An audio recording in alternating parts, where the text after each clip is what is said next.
channel. My name is RJ, your tarot card reader. Take what resonates and leave those not for others.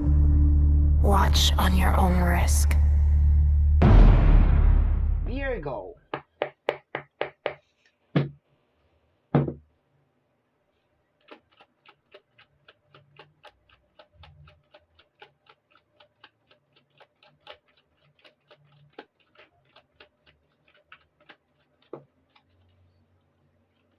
The Queen of Cups. Okay.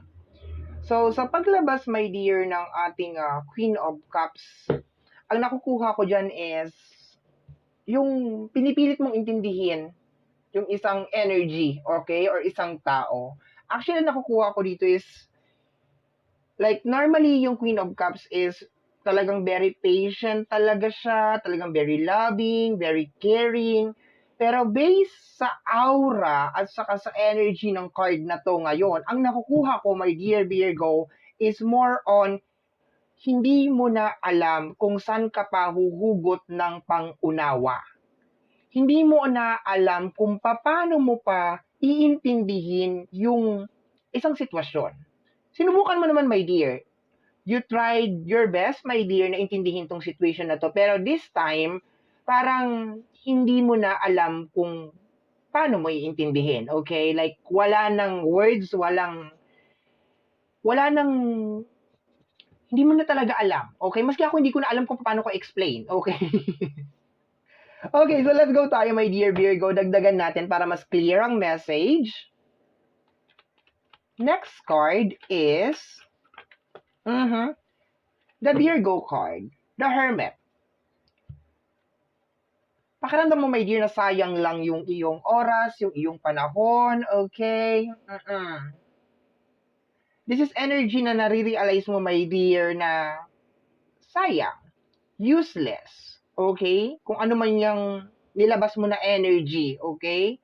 So, possible na mag-hermit ka ngayong second half of January because of yung energy, my dear, na sumubok ka, you try your best. Talagang sinubukan mo talaga sa abot na makakaya mo, ibinaba mo sigurong standard mo, inunawa mo, okay, nag-step down ka sa level, okay, matinding adjustment ang nakukuha ko dito, my dear. Pero parang hindi siya nag-work. Hindi talaga siya nag-work. Dalawang card pa lang to, my dear, pero yung energy niya na lumalabas from the card, okay, yung message is napaka-intense, okay? So, dagdagan pa natin, my dear.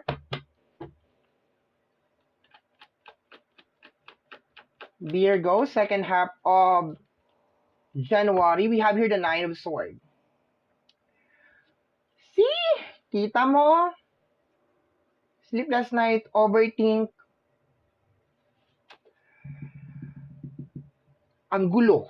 Yun lang ang nakukuha ko, my dear. Ang gulo niya. Kung tao to, ang gulo niya. Hindi mo maintindihan. Hindi mo na alam actually, my dear, kung paano pakikibagayan yung energy. Okay? Hindi mo na talaga alam.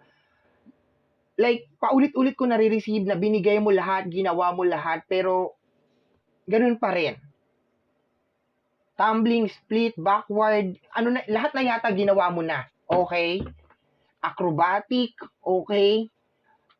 Lahat na. Tingnan natin, my dear Virgo. Next card. Virgo, second half of January. Ano to? Kung reverse to, hindi ako nagbabasa ng reversal, ha? The Page of Wands. Okay, you're decided, my dear. Bahala ka sa buhay mo. This is energy of giving up, my dear Virgo. This is energy ng pag-give up sa isang tao. Possible tao or situation, ayaw mo na. Okay? Gusto mo nang umalis dito. Like, impake ng mga gamit, lagay sa bag, and then goodbye. Ayaw ko na maglabas ng kahit anong effort. Ayaw na kitang intindihin. Ayaw ko na sa lugar na to. Hindi ko na kaya. I have enough. Okay? Yun yung energy na to. I have enough sa drama, toxic, kung ano man yan, intindihin ka, unawain ka. I have enough. Okay? Yung energy, my dear, is yung para bang sumisigaw ka pero walang boses. Yun ang nakukuha ko, my dear. Sumisigaw ka nang dahil sa sobrang inis, sa sobrang gigil, okay? Pero for some of you, mas gugustuhin na lang siguro ninyong mag-walk out na lang or umalis na lang, my dear. Yun na nakukuha ko sa energy ng Page of Wands. Okay? Nakukuha ko rin, my dear, na message dito sa mga card na to na kung hindi mo kayang solusyonan, ako ang gagawa ng solusyon. Okay? Kung hindi mo ko kayang sundin, ako ang magre-resolba nito. Okay? May ganun, my dear, na energy. May gigil, may pikon. Okay? Na nakukuha ako dito sa card na to. As in. Let me see. Dagdagan natin, my dear. High blood na naman si Virgo. Actually, nainis ka lang talaga, my dear. Kasi lahat na siguro ginawa mo na eh. Love, understanding.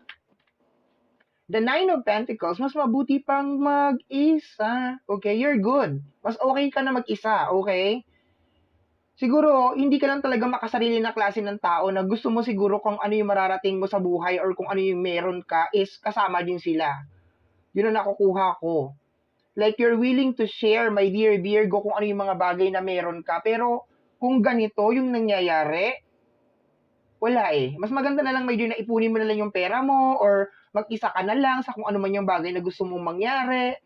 Okay, this is energy of single energy to the point na meron tayong Queen of Cups, very understanding in single na energy. Ibig sabihin, mas pipiliin mo na lang mapag-isa, which is meron ka ditong energy ng Hermit, which is connected din sa energy ng isolation. Okay? Pero maraming level ang isolation. So, isolation ba or insulation? Pag sinabing insulation, para sa kisame yun or para sa bubong. O, isolation tayo. Okay? Ina-isolate mo yung sarili mo. Okay? Nilalayo mo yung sarili mo sa kung ano man itong energy na ito na nakaka-drain talaga, na nakakapagod ng intindi, nakakapagod ng mahalin. Okay? Lahat na in-adjust mo. Pati strap ng bra mo. Lahat na talaga. Okay? Sagad na talaga. Sagad to the bones na to, dear. Okay? Let me see, my dear. Next card. Virgo. The Empress. This is energy of love, pero may Hermit. So, actually, nasasayangan ka dun sa mga binigay mo na love. Yun ang pinaka-highlight na energy dito. Is more on parang hindi niya deserve, hindi worth it na ibigay ko sa inyo tong love na ito. Okay? Nakukuha ko rin sa area na to, posible may mga problema sa anak.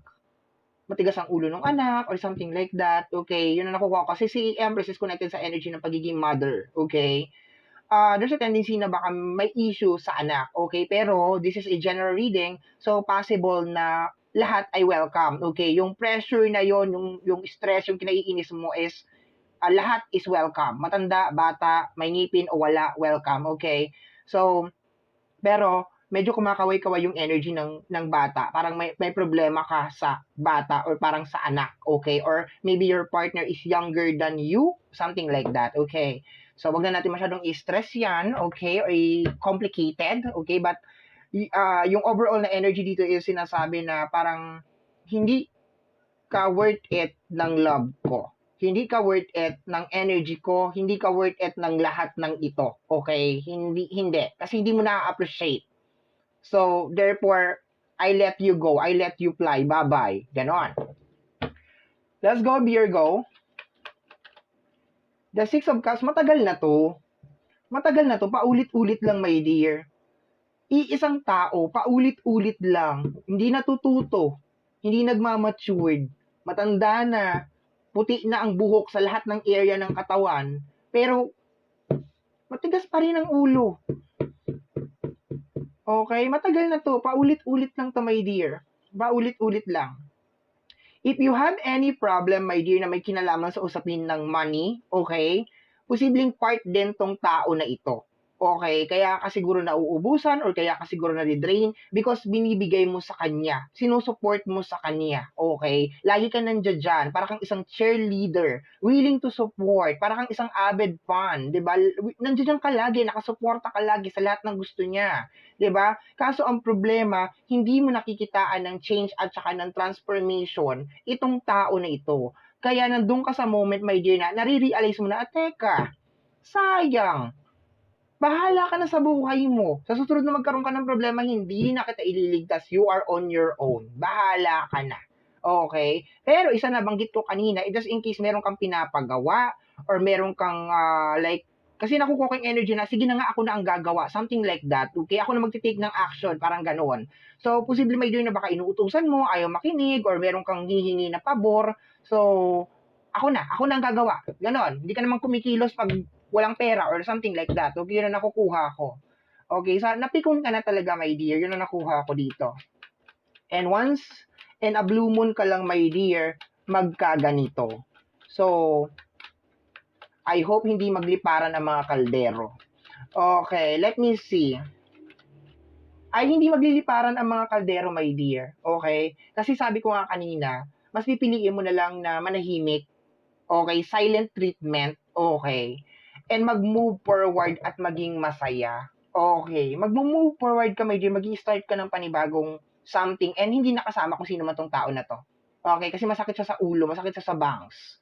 Okay? Maski wala kang bangs, tutubuan ka bigla ng bangs, my dear.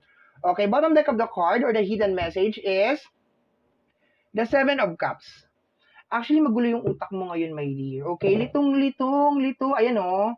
Hindi ka talaga makagawa ng desisyon. Litong-lito ka talaga, my dear. Pero, mas pipiliin mo kasi, my dear, na parang hindi sayangin yung mga oras mo sa maling energy. Okay? Yun lang yun. Gulong-gulo yung utak mo, my dear. Like, hindi mo alam, posible naglalaban yung puso mo at saka yung isip mo. Because isang tao to, my dear, or isang energy na minahal mo talaga at inintindi mo at inunawa mo at hindi ganun kadaling mag-let go at mag-release ka. So, nadidrain ka na napapagod ka na. So, there's a tendency na magkaroon ka ng 7 of Cups over here na nalilito ka, naguguluhan ka. Pero, at the end of the day, my dear, nakukuha ko dito na mas pipiliin mo pa rin talaga kung ano yung mga bagay na makakabuti para sa'yo. Which is yung energy na mag-move forward at iwanan na itong energy na to in the background. And bahala na siya para ma-realize niya yung mga bagay-bagay sa buhay niya. No? Kasi, hindi mo na kaya. Okay?